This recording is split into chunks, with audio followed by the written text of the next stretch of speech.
ಉತ್ತರ ಕನ್ನಡ ಜಿಲ್ಲೆಯ ಅಂಕೋಲದ ಶಿರೂರಿನಲ್ಲಿ ಸಂಭವಿಸಿದಂತಹ ಗುಡ್ಡ ಕುಸಿತದಲ್ಲಿ ಹಲವು ವಾಹನಗಳು ಸಿಲುಕಿದೆ ಎಂಬ ಮಾಹಿತಿ ಲಭ್ಯವಾಗಿರುವಂಥದ್ದು. ಅದರಲ್ಲೂ ಕಳೆದ ಕೆಲ ದಿನಗಳಿಂದ ಚರ್ಚೆ ಆಗಿರುವಂಥದ್ದು ಬೆಂಜ್ ಕಾರು ಅಥವಾ ಲಾರಿಯ ಬಗ್ಗೆ ಚರ್ಚೆ ಈಗಾಗಲೇ ಜನರಿಂದ ಬಾಯಿಂದ ಕೂಡ ಕೇಳಿ ಬಂದಿರುವಂಥದ್ದು. ಈ ಬಗ್ಗೆ ಮಾತಾಡೋದು ಕಾರವಾರ ಶಾಸಕರಾದ ಸತೀಶ್ ಅವರು ನಮ್ಮ ಜೊತೆಗಿದ್ದಾರೆ. ಕಳೆದ ಹಲವು ದಿನಗಳಿಂದ ಸ್ಥಳದಲ್ಲಿಯೇ ಕ್ಷೇತ್ರದಲ್ಲಿ ಬಿಡುಬಿಟ್ಟು ಸಂತ್ರಸ್ತರ ಅಹವಾಲನ್ನು ಆಲಿಸ್ತಾ ಇದ್ದಾರೆ, ಪರಿಸ್ಥಿತಿಯನ್ನು ಅವಲೋಕಿಸಿದ್ದಾರೆ. ಸ್ವತಃ ಅವರು ನಮ್ಮ ಜೊತೆಗಿದ್ದಾರೆ, ಮಾತಾಡ್ಸೋಣ.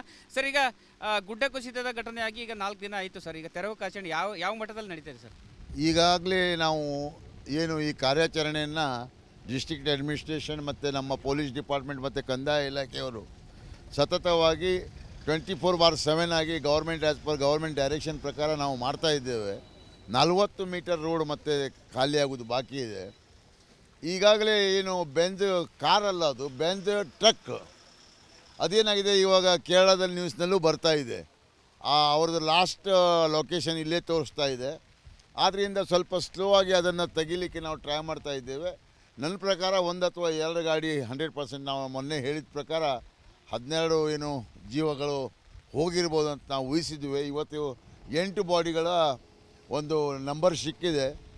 ಮತ್ತು ಈ ಟ್ರಕ್ನಲ್ಲಿ ಎಷ್ಟು ಜನ ಇದ್ದಾರೆ ಅಂತ ಗೊತ್ತಾಗ್ತಾ ಇಲ್ಲ. ಈಗ ಮತ್ತೊಂದು 4 ಗಂಟೆ ಇವತ್ತಿನ 4 ಗಂಟೆ ಸಂಜೆ ತನಕ ಕ್ಲಿಯರ್ ಆಗ್ತದೆ. ಆದರೆ ಒಂದು ಏನಾಗಿದೆ ಅಂತ ಹೇಳಿದ್ರೆ, ಈ ಎಲ್ಲಿ ಕುಸಿದಿದೆಯಲ್ಲ ಅಲ್ಲಿ ಬಲಬದಿಯಲ್ಲಿ ಮತ್ತು ಕುಸಿಲಿಕ್ಕೆ ಸ್ಟಾರ್ಟ್ ಆಗಿದೆ. ಅದು ಫುಲ್ ಕೊಲ್ಯಾಪ್ಸ್ ಆದರೆ ಮತ್ತು ಪ್ರಾಬ್ಲಮ್ ಆಗ್ಬೋದು ಅಂತ ಕಾಣ್ತದೆ. ನದಿಯ ಮೇಲ್ಭಾಗದಲ್ಲೂ ಕೂಡ ಸಾಕಷ್ಟು ಪ್ರಮಾಣದ ಮಳೆ ಆಗ್ತಾ ಇದೆ, ಮತ್ತೆ ನೀರಿನ ಹರಿವಿನ ಪ್ರಮಾಣ ಕೂಡ ಜಾಸ್ತಿ ಆಗ್ತಾ ಇದೆ. ಮತ್ತೆ ಏನಾದರೂ ತೊಂದರೆ ಆಗ್ಬೋದು ಸರ್? ಈ ಗುಡ್ಡ ಕುಸಿತ ಪ್ರದೇಶದಲ್ಲಿ ಮತ್ತೇನಾದರೂ ಕೆಳಭಾಗದಲ್ಲಿ ಏನಾದರೂ ಮತ್ತೆ ಕುಸಿಬಹುದಾ, ಅಥವಾ ರೋಡು ಕೂಡ ಕೊಲ್ಯಾಪ್ಸ್ ಆಗ್ಬೋದೇ? ಹೇಗೆ ರೋಡ್ ಕೊಲ್ಯಾಪ್ಸ್ ಆಗುವಂಥ ಪೊಸಿಷನ್ ನನಗೆ ಕಾಣ್ತಾ ಇಲ್ಲ. ಯಾಕಂತ ಹೇಳಿದ್ರೆ ಒಂದು ಕಡೆ ಡೌಟ್ ಉಂಟು. ಈಗ ನಾವು ನಿಂತಲ್ಲಿ ಏನು ಆ ಮಣ್ಣು ಮತ್ತು ಕಲ್ಲು ಒಳಗೆ ಬಿದ್ದಿದೆಯಲ್ಲ, ಅಲ್ಲಿ ಒಂದು ಸ್ವಲ್ಪ ಐಲ್ಯಾಂಡ್ ಕ್ರಿಯೇಟ್ ಆಗಿದೆ. ಮತ್ತು ನೀರಿನ ಡೈರೆಕ್ಷನ್ ಚೇಂಜ್ ಆಗಿದೆ. ಮತ್ತು ಮೇಲೆ ಸಹ ಘಟ್ಟದ ಮೇಲೆ ಸಹ ಮಳೆ ಆಗಿದ್ದ ಕಾರಣ ನೀರಿನ ಒಳಹರಿವು ಹೆಚ್ಚಾಗ್ತಾ ಇದೆ. ಒಂದಾನೊಮ್ಮೆ ಅದು ಆದರೆ ಸ್ವಲ್ಪ ಈ ತಟದಲ್ಲಿ ಸ್ವಲ್ಪ ಪ್ರಾಬ್ಲಮ್ ಆಗ್ಬೋದು.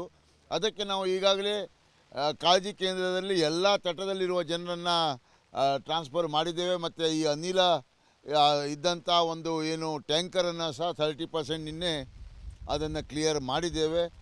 ಈಗ ನಾವು ಅಲ್ಲಿ ಹಾಸ್ಪಿಟ್ಲಲ್ಲಿ ಇದ್ದ ಜನರಿಗೆ ಒಂದು ಮನೆಯನ್ನು ಕೊಡಬೇಕು. ಮತ್ತು ಅವರಿಗೆ ಈ ಗಂಜಿ ಕೇಂದ್ರದಲ್ಲಿ ತೊಗೊಂಬಂದರೆ ಪ್ರಾಬ್ಲಮ್ ಆಗಬಾರ್ದು, ಏನಾದರೂ ಜರ್ಮ್ಸು ಅದು ಇದು ಆಗಬಾರ್ದು ಅಂತ ಹೇಳ್ಕೊಂಡು, ಆದ್ದರಿಂದ ನಾವು ಅವರಿಗೆ ಒಂದು ಮನೆಯನ್ನು ಹುಡುಕ್ಲಿಕ್ಕೆ ಹೋಗ್ತಾ ಇದ್ದೇವೆ. ಈಗ ಆ ಮನೆಯನ್ನು ನೋಡಿಕೊಂಡು ಅವರಿಗೆ ಸಪ್ರೇಟಾಗಿ ಇಡುವಂಥ ಒಂದು ಪ್ರಯತ್ನವನ್ನು ಮಾಡ್ತಾ ಇದ್ದೇವೆ ಅಂತ ಹೇಳಿ ಬಯಸ್ತೀನಿ. ಧನ್ಯವಾದ. ಇದು ಕಾರವಾರ ಶಾಸಕರಾದಂಥ ಸತೀಶ್ ಅವರು ಹೇಳುವಂಥ ಮಾತು. ಒಟ್ಟಿನಲ್ಲಿ ಮಳೆಯ ಪ್ರಮಾಣ ಜಾಸ್ತಿ ಆಗ್ತಿದೆ, ನದಿಯಲ್ಲಿ ನೀರಿನ ಮಟ್ಟ ಜಾಸ್ತಿ ಆಗ್ತಿದೆ.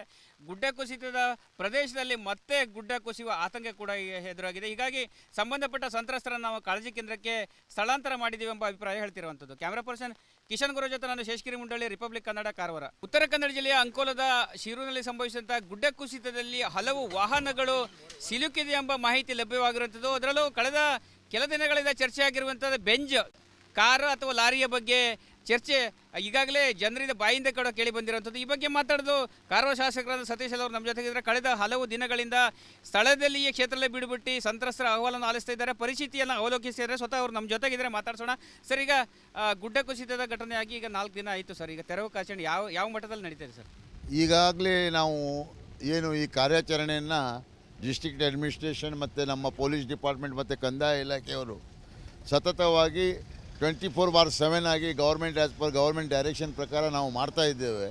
40 ಮೀಟರ್ ರೋಡ್ ಮತ್ತೆ ಖಾಲಿಯಾಗೋದು ಬಾಕಿ ಇದೆ. ಈಗಾಗಲೇ ಏನು ಬೆಂಜ್ ಕಾರಲ್ಲ, ಅದು ಬೆಂಜ್ ಟ್ರಕ್ ಅದೇನಾಗಿದೆ, ಇವಾಗ ಕೇರಳದಲ್ಲಿ ನ್ಯೂಸ್ನಲ್ಲೂ ಬರ್ತಾ ಇದೆ. ಅವ್ರದ್ದು ಲಾಸ್ಟ್ ಲೊಕೇಶನ್ ಇಲ್ಲೇ ತೋರಿಸ್ತಾ ಇದೆ. ಆದ್ದರಿಂದ ಸ್ವಲ್ಪ ಸ್ಲೋ ಆಗಿ ಅದನ್ನು ತೆಗಿಲಿಕ್ಕೆ ನಾವು ಟ್ರೈ ಮಾಡ್ತಾ ಇದ್ದೇವೆ. ನನ್ನ ಪ್ರಕಾರ 1 ಅಥವಾ 2 ಗಾಡಿ 100% ನಾವು ಮೊನ್ನೆ ಹೇಳಿದ ಪ್ರಕಾರ 12 ಏನು ಜೀವಗಳು ಹೋಗಿರ್ಬೋದು ಅಂತ ನಾವು ಊಹಿಸಿದ್ವಿ. ಇವತ್ತು 8 ಬಾಡಿಗಳ ಒಂದು ನಂಬರ್ ಸಿಕ್ಕಿದೆ. ಮತ್ತು ಈ ಟ್ರಕ್ನಲ್ಲಿ ಎಷ್ಟು ಜನ ಇದ್ದಾರೆ ಅಂತ ಗೊತ್ತಾಗ್ತಾ ಇಲ್ಲ. ಈಗ ಮತ್ತೊಂದು 4 ಗಂಟೆ ಇವತ್ತಿನ 4 ಗಂಟೆ ಸಂಜೆ ತನಕ ಕ್ಲಿಯರ್ ಆಗ್ತದೆ. ಆದರೆ ಒಂದು ಏನಾಗಿದೆ ಅಂತ ಹೇಳಿದ್ರೆ, ಈ ಎಲ್ಲಿ ಕುಸಿದಿದೆಯಲ್ಲ ಅಲ್ಲಿ ಬಲಬದಿಯಲ್ಲಿ ಮತ್ತು ಕುಸಿಲಿಕ್ಕೆ ಸ್ಟಾರ್ಟ್ ಆಗಿದೆ. ಅದು ಫುಲ್ ಕೊಲ್ಯಾಪ್ಸ್ ಆದರೆ ಮತ್ತು ಪ್ರಾಬ್ಲಮ್ ಆಗ್ಬೋದು ಅಂತ ಕಾಣ್ತದೆ. ಈಗ ನದಿಯ ಮೇಲ್ಭಾಗದಲ್ಲೂ ಕೂಡ ಸಾಕಷ್ಟು ಪ್ರಮಾಣದ ಮಳೆ ಆಗ್ತಾ ಇದೆ ಮತ್ತು ನೀರಿನ ಹರಿವಿನ ಪ್ರಮಾಣ ಕೂಡ ಜಾಸ್ತಿ ಆಗ್ತಾ ಇದೆ. ಮತ್ತು ಏನಾದರೂ ತೊಂದರೆ ಆಗ್ಬೋದು ಸರ್, ಈ ಗುಡ್ಡ ಕುಸಿತ ಪ್ರದೇಶದಲ್ಲಿ ಮತ್ತೇನಾದರೂ ಕೆಳಭಾಗದಲ್ಲಿ ಏನಾದರೂ ಮತ್ತೆ ಕುಸಿಬಹುದಾ ಅಥವಾ ರೋಡು ಕೂಡ ಕೊಲಾಪ್ಸ್ ಆಗ್ಬೋದೇ ಆಗಿದೆ? ರೋಡ್ ಕೊಲ್ಯಾಪ್ಸ್ ಆಗುವಂಥ ಪೊಸಿಷನ್ ನನಗೆ ಕಾಣ್ತಾ ಇಲ್ಲ. ಯಾಕಂತ ಹೇಳಿದ್ರೆ ಒಂದು ಕಡೆ ಡೌಟ್ ಉಂಟು. ಈಗ ನಾವು ನಿಂತಲ್ಲಿ ಏನು ಆ ಮಣ್ಣು ಮತ್ತು ಕಲ್ಲು ಒಳಗೆ ಬಿದ್ದಿದೆಯಲ್ಲ, ಅಲ್ಲಿ ಒಂದು ಸ್ವಲ್ಪ ಐಲ್ಯಾಂಡ್ ಕ್ರಿಯೇಟ್ ಆಗಿದೆ. ಮತ್ತು ನೀರಿನ ಡೈರೆಕ್ಷನ್ ಚೇಂಜ್ ಆಗಿದೆ. ಮತ್ತು ಮೇಲೆ ಸಹ ಘಟ್ಟದ ಮೇಲೆ ಸಹ ಮಳೆ ಆಗಿದ್ದ ಕಾರಣ ನೀರಿನ ಒಳಹರಿವು ಹೆಚ್ಚಾಗ್ತಾ ಇದೆ.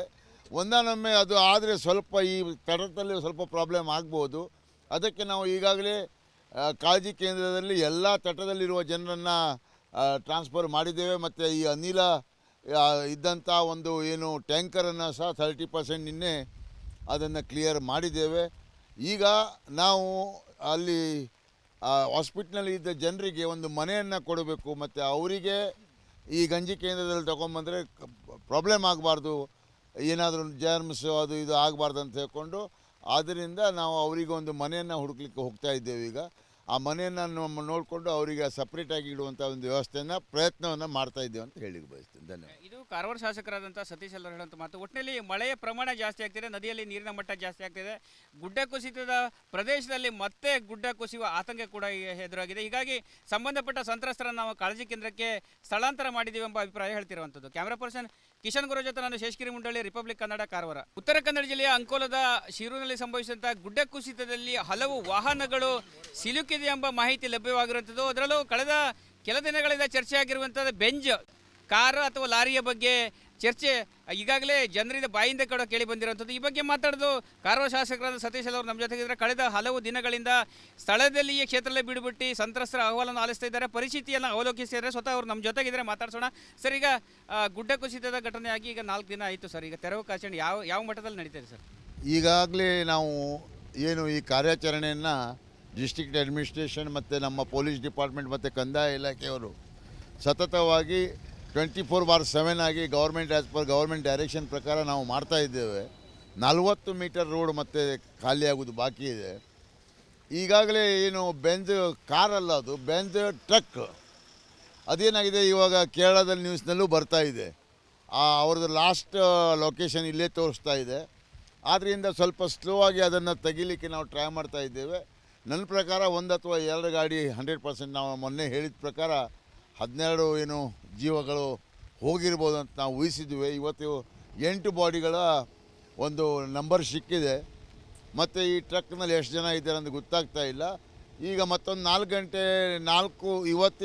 ಗಂಟೆ ಸಂಜೆ ತನಕ ಕ್ಲಿಯರ್ ಆಗ್ತದೆ. ಆದರೆ ಒಂದು ಏನಾಗಿದೆ ಅಂತ ಹೇಳಿದ್ರೆ, ಈ ಎಲ್ಲಿ ಕುಸಿದಿದೆಯಲ್ಲ ಅಲ್ಲಿ ಬಲಬದಿಯಲ್ಲಿ ಮತ್ತು ಕುಸಿಲಿಕ್ಕೆ ಸ್ಟಾರ್ಟ್ ಆಗಿದೆ. ಅದು ಫುಲ್ ಕೊಲ್ಯಾಪ್ಸ್ ಆದರೆ ಮತ್ತು ಪ್ರಾಬ್ಲಮ್ ಆಗ್ಬೋದು ಅಂತ ಕಾಣ್ತದೆ. ಸರ್, ಈಗ ನದಿಯ ಮೇಲ್ಭಾಗದಲ್ಲೂ ಕೂಡ ಸಾಕಷ್ಟು ಪ್ರಮಾಣದ ಮಳೆ ಆಗ್ತಾ ಇದೆ ಮತ್ತು ನೀರಿನ ಹರಿವಿನ ಪ್ರಮಾಣ ಕೂಡ ಜಾಸ್ತಿ ಆಗ್ತಾ ಇದೆ. ಮತ್ತು ಏನಾದರೂ ತೊಂದರೆ ಆಗ್ಬೋದು ಸರ್, ಈ ಗುಡ್ಡ ಕುಸಿತ ಪ್ರದೇಶದಲ್ಲಿ ಮತ್ತೇನಾದರೂ ಕೆಳಭಾಗದಲ್ಲಿ ಏನಾದರೂ ಮತ್ತೆ ಕುಸಿಬಹುದಾ ಅಥವಾ ರೋಡು ಕೂಡ ಕೊಲಾಪ್ಸ್ ಆಗ್ಬೋದೇ ಆಗಿದೆ? ರೋಡ್ ಕೊಲ್ಯಾಪ್ಸ್ ಆಗುವಂಥ ಪೊಸಿಷನ್ ನನಗೆ ಕಾಣ್ತಾ ಇಲ್ಲ. ಯಾಕಂತ ಹೇಳಿದ್ರೆ ಒಂದು ಕಡೆ ಡೌಟ್ ಉಂಟು. ಈಗ ನಾವು ನಿಂತಲ್ಲಿ ಏನು ಆ ಮಣ್ಣು ಮತ್ತು ಕಲ್ಲು ಒಳಗೆ ಬಿದ್ದಿದೆಯಲ್ಲ, ಅಲ್ಲಿ ಒಂದು ಸ್ವಲ್ಪ ಐಲ್ಯಾಂಡ್ ಕ್ರಿಯೇಟ್ ಆಗಿದೆ. ಮತ್ತು ನೀರಿನ ಡೈರೆಕ್ಷನ್ ಚೇಂಜ್ ಆಗಿದೆ. ಮತ್ತು ಮೇಲೆ ಸಹ ಘಟ್ಟದ ಮೇಲೆ ಸಹ ಮಳೆ ಆಗಿದ್ದ ಕಾರಣ ನೀರಿನ ಒಳಹರಿವು ಹೆಚ್ಚಾಗ್ತಾ ಇದೆ. ಒಂದಾನೊಮ್ಮೆ ಅದು ಆದರೆ ಸ್ವಲ್ಪ ಈ ತಟದಲ್ಲಿ ಸ್ವಲ್ಪ ಪ್ರಾಬ್ಲಮ್ ಆಗ್ಬೋದು. ಅದಕ್ಕೆ ನಾವು ಈಗಾಗಲೇ ಕಾಳಜಿ ಕೇಂದ್ರದಲ್ಲಿ ಎಲ್ಲ ತಟದಲ್ಲಿರುವ ಜನರನ್ನು ಟ್ರಾನ್ಸ್ಫರ್ ಮಾಡಿದ್ದೇವೆ. ಮತ್ತು ಈ ಅನಿಲ ಇದ್ದಂಥ ಒಂದು ಏನು ಟ್ಯಾಂಕರನ್ನು ಸಹ 30% ನಿನ್ನೆ ಅದನ್ನು ಕ್ಲಿಯರ್ ಮಾಡಿದ್ದೇವೆ.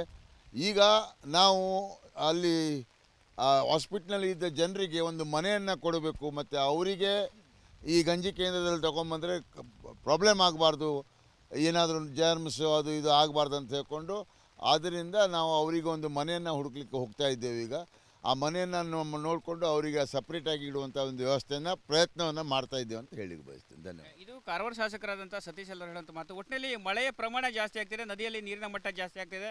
ಗುಡ್ಡ ಕುಸಿತದ ಪ್ರದೇಶದಲ್ಲಿ ಮತ್ತೆ ಗುಡ್ಡ ಕುಸಿಯುವ ಆತಂಕ ಕೂಡ ಎದುರಾಗಿದೆ. ಹೀಗಾಗಿ ಸಂಬಂಧಪಟ್ಟ ಸಂತ್ರಸ್ತರನ್ನು ನಾವು ಕಾಳಜಿ ಕೇಂದ್ರಕ್ಕೆ ಸ್ಥಳಾಂತರ ಮಾಡಿದ್ದೀವಿ ಎಂಬ ಅಭಿಪ್ರಾಯ ಹೇಳ್ತಿರುವಂಥದ್ದು. ಕ್ಯಾಮ್ರಾ ಪರ್ಸನ್ ಕಿಶನ್ ಗುರು ಜೊತೆ ನಾನು ಶೇಷಗಿರಿ ಮುಂಡಳ್ಳಿ, ರಿಪಬ್ಲಿಕ್ ಕನ್ನಡ, ಕಾರವಾರ.